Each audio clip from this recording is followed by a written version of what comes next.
I know a lot of people who think that cooking rice is hard, but it's real easy and it's dirt cheap too. I have a hot pot, one of those little hot pots on Amazon. It operates at only 80 watts. So not only is it great for camping, it's great for saving electricity if you're worried about electric bills.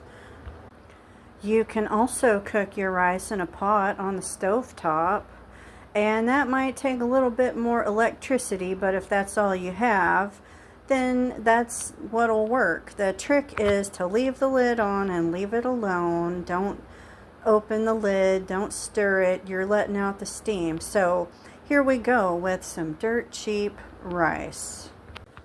I'm just cooking this for myself to have some rice for the next few days, and I'll put the leftovers in the fridge and it'll make some great refried rice. First, I poured out some. I'm not measuring it because I use the stick your finger in it method. I'll show you that in a minute. Now I'm rinsing it and pouring off the rice water. Most people, chefs I should say, chefs want the water to be clear, then you know you're ready. I actually didn't do this step till about a year ago, and I can't tell much difference. Some people prefer to soak their rice overnight and then dump out the water because of reports of arsenic. Rice absorbs a lot of arsenic from the land. Speaking of arsenic, living in Phoenix, the city water here is pretty bad, so I filter all the water that I use to eat. I even have 2 filters. Alright, now I'm doing the finger test. What you do is you try to get everything nice and flat, and then you stick your finger in it, and if it goes to the first joint of your finger right there, then you know you've got enough water. And I'm touching rice right now, so I need to add a little bit more water. And I think we've got it this time. Yep. There we go. Alright, now I'm just gonna put the lid on it and put it in the hot pot. I got a phone call in the middle of that last video, but that's okay. I went ahead and put the lid on. Let me show you this little hot pot. See, it's got handles and connects on the sides. It looks like a little crock pot, but it's not that powerful. Remember, this is only 80 watts. It's going to heat it up to a boil and keep it there, and I'm going to set a timer for 30 minutes.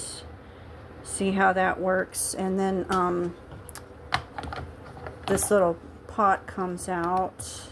That's what I was putting my rice in before. See there? And so this can easily go in the refrigerator. You don't even have to put it in another pot. Remember to keep that open so it'll steam, and keep the steam on the side. And there we go.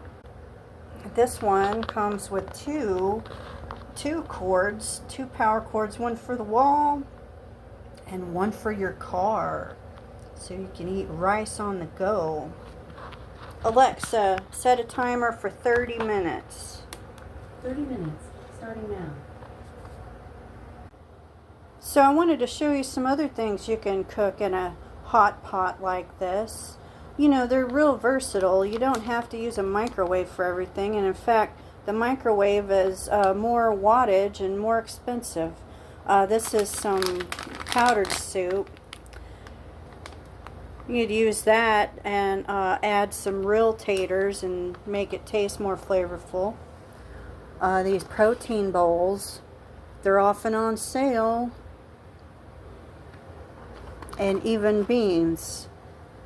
You mix up your own stuff in there like that and heat it up. I've done some pretty weird stuff in here, especially if I'm on the road. I don't want to eat fast food on the road, so I take this hot pot with me. And then I've got hot, fresh meals in my hotel room or in my car or in my campsite wherever I happen to be. And it's only 80 watts. If you have a 300 watt inverter or a car, plug it into your car. It's not going to throw out the battery or anything. Now with that in mind, I do want to mention that these hot pots do not make macaroni and cheese. They're not good at cooking pasta. You need a harder boil for that. Alright, the timer's going off. Let's check it before... Alexa, stop the alarm. Here goes. This can be hit or miss. It depends on the water and the temperature. And wow, look at that. That turned out really good. This is really hot. And it's still really soft there in the middle.